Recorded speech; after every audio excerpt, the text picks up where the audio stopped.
2019 मसीहा फेब्रुआरी 14 तारिख समय प्राय 3टा बाजी 30 मिनिट जम्मू काश्मीर जातीय राजपथ 44 दे 78टी बस आसुए।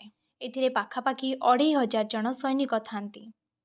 गाड़ी गुड़िक जम्मू काश्मीर रे थिबा पुलवामा जिलार लेथपोर अंचल दे आसुए।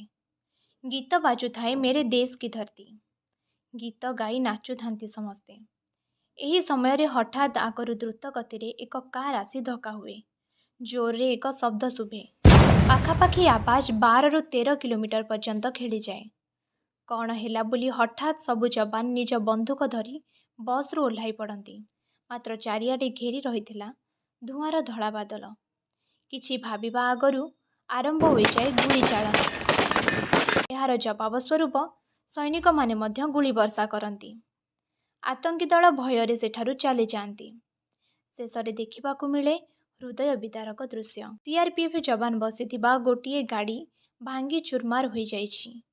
सबु निज निज सांगकु विकल होई खोजुथांती। सबुआडे निस्तब्ध। देश को रक्षा करुथिबा लोक अचल होई पड़िथांती रास्तारे। एथिरे पाखापाखि 40 जन जवान सबुदिन पई आखि बुझी दियंती। ओडिशारे मध्य 2 वीर एथिरे शहीद होइथिले। जणे हेउछंती जगतसिंहपुर नाउ गाँव थिबा शिखरपुरर प्रसन्न कुमार साहू और आउ जणे हेउछंती कटक रतनपुरर मनोज बेहेरा। यह एक आत्मघाती विस्फोरण थिला। जैश ए मोहम्मद नामक पाकिस्तानी दलर बर्बर कांड थिला। आदिल अहमद दर नामक जणे व्यक्ति कार रे विस्फोरक आनी प्राय 200 किलोग्राम विस्फोरक थिला कार रे। घटनास्थल ही आदिल मृत्यु घटीथिला। यार जवाब स्वरूप फेब्रुआरी 26 तारिख रे निज भाई शत्रु उपरे आक्रमण करने को बाहरिले भारतीय जवान। पाकिस्तान अधिकृत काश्मीर बालाकोट रे थिबा आतंकी दल को निपात करथिले भारतीय वीर। आज भी से वीर जवानकर अमरत्व गाथा को देशवासी मने पकाउछंती।